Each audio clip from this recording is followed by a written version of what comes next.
Assalamualaikum warahmatullahi wabarakatuh. Pohabat Syedara, jumpa lagi dalam Berita Aceh bersama saya Cika Mutiara. Sejumlah berita menarik telah kami siapkan untuk Anda. Berikut 3 berita utama kami.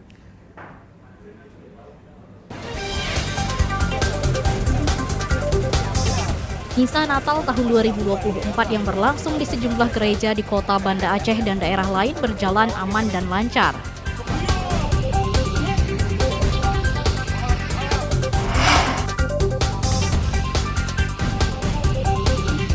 Sejumlah sopir dan awak angkutan umum termasuk petugas loket diperiksa urin. 3 diantaranya dinyatakan positif mengonsumsi narkoba.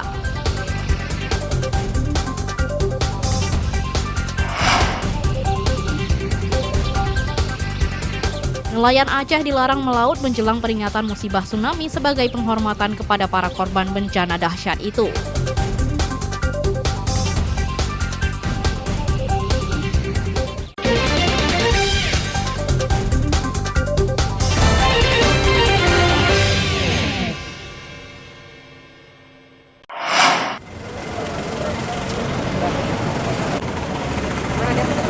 Terpilih belum dilantik. Ibadah Misa Natal di sejumlah gereja di kota Banda Aceh pada Selasa malam berjalan aman dan lancar. Ratusan umat Kristiani di ibu kota Serambi Makkah melaksanakan Misa Natal, salah satunya di Gereja Hati Kudus, kota Banda Aceh. Meski berlangsung di provinsi yang mayoritas Muslim, umat Kristiani tetap bisa merayakan Natal dengan aman dan nyaman. Perayaan malam Misa Natal 2024 dipusatkan di 3 gereja, masing-masing Gereja Hati Kudus, Gereja Protestan Indonesia Bagian Barat (GPIB), dan Gereja Huria Kristen Batak Protestan (HKBP) Kampung Keramat, Kota Banda Aceh. Sejumlah petugas gabungan TNI Polri tetap disiagakan di lokasi untuk menjaga keamanan Misa Natal di Aceh. Penjabat Gubernur Aceh Safrizal ZA ikut memantau pelaksanaan Misa Natal tersebut.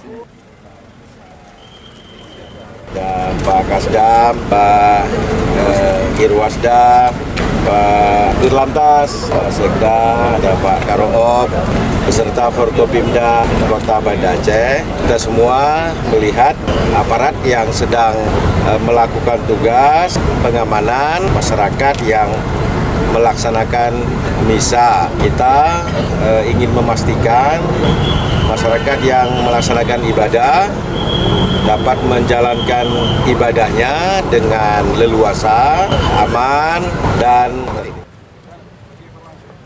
Penjabat Gubernur Aceh juga mengapresiasi perayaan Natal yang berjalan lancar di Banda Aceh dan daerah lainnya di Aceh. Jemaat gereja pun bisa menjalankan ibadah Misa Natal dengan aman dan damai. Apalagi masyarakat Aceh sangat menghargai keberagaman dan toleransi antar umat beragama. Kalau menggambarkan suasana Natal di Aceh itu saya rasa sangat baik, dikarenakan di sini juga diberi keamanan yang sangat luar biasa, seperti ada pihak TNI, Polri seperti itu, dan di sini juga tidak pernah ada gangguan sama sekali. Di sini dirayakan sangat-sangat toleransi ya oleh umat-umat kita yang berdampingan, saling berbeda agama, tapi tidak pernah ada perselisihan seperti itu. Kondisi ini menghadirkan kesan baik bagi Provinsi Aceh dan warganya. Dengan penduduk mayoritas Muslim, tak menghalangi umat beragama lain melaksanakan ibadahnya. Tim Liputan melaporkan dari Banda Aceh.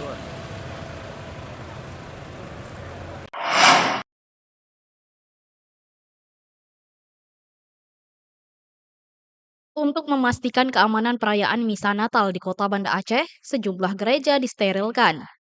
Tim penjinak bom Jibom Gegana Satbrimob Polda Aceh memeriksa setiap sudut gereja yang akan melangsungkan Misa Natal Selasa malam. Gereja Katolik Paroki Hati Kudus adalah salah satu dari 4 gereja di kota Banda Aceh yang disterilisasi tim penjinak bom. Sterilisasi berlangsung pada Selasa sore atau sebelum perayaan Misa Natal. Petugas menggunakan pendeteksi logam memeriksa ruang kebaktian hingga barisan depan duduk jemaat. Petugas juga memeriksa setiap sudut di halaman tempat ibadah umat Kristiani itu. Dari Ditasmen Gegana menemukan dua tim Jibung dan juga dari PRC serta Komposi. Di tim tersebut melaksanakan sterilisasi yaitu di rumah ibadah ada 5 tempat. Yang pertama di AKGB, kemudian GPIB, itu kami laksanakan 2 minggu Pak, sebelum pelaksanaan ibadah. Sesuai dengan SOP bahwa peralatan yang kita gunakan metal proteksi dan alat pendukung lainnya. Selain Gereja Katolik Hati Kudus, sterilisasi juga berlangsung di Gereja Protestan Indonesia bagian Barat dan Gereja Metodis Banda Aceh. Sejauh ini petugas tidak menemukan benda-benda mencurigakan dan menyatakan seluruh lokasi aman. Sebanyak 2.795 personel Polda Aceh mengamankan perayaan Natal dan Tahun Baru 2025. Tim Liputan melaporkan dari Banda Aceh.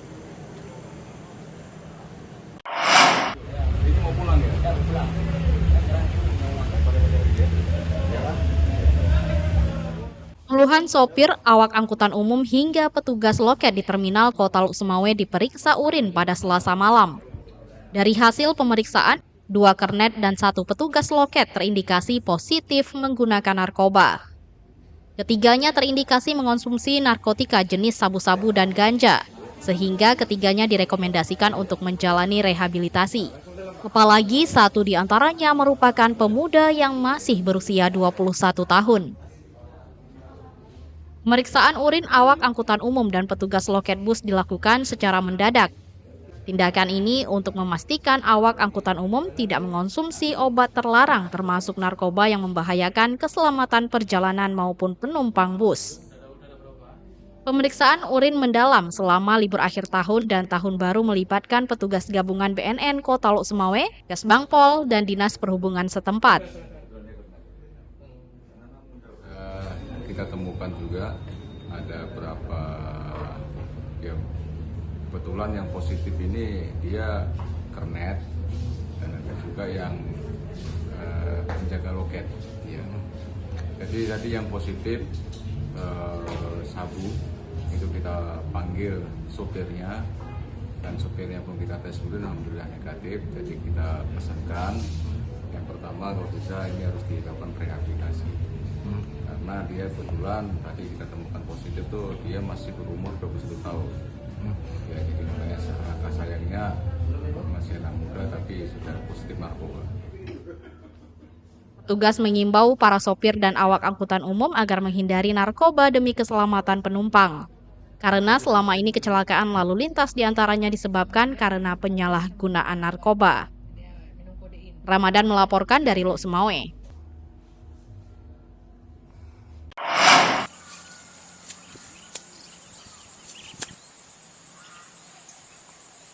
Hama menjadi permasalahan tersendiri bagi petani di Kabupaten Aceh Barat Daya. Hama burung kerap mengganggu tanaman padi sehingga petani terus merugi saat masa panen. Kondisi ini menggugah seorang mahasiswa untuk menciptakan sebuah alat menggunakan teknologi tepat guna. Alat pengusir hama burung diberi nama Lampengeh, dirancang Muhammad Fajil, mahasiswa jurusan Teknik Elektro asal Kabupaten Aceh Barat Daya. Lampengeh bisa mengusir burung. Alat ini juga berfungsi sebagai perangkap hama pada malam hari.